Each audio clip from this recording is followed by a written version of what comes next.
sueño que cumplir.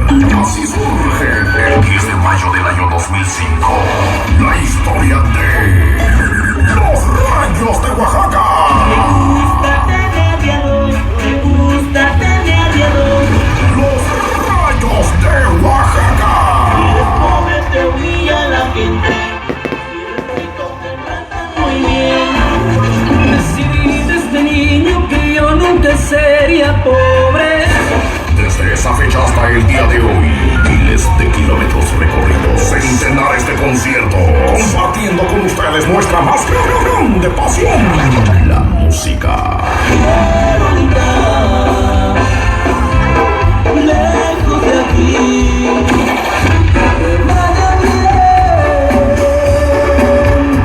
Nosotros ponemos los temas y ustedes los hacen éxitos.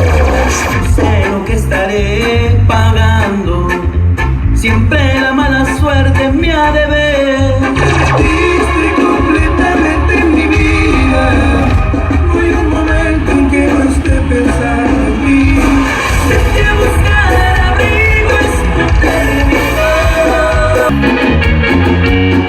Es la más clara representación del estilo de Tierra Caliente.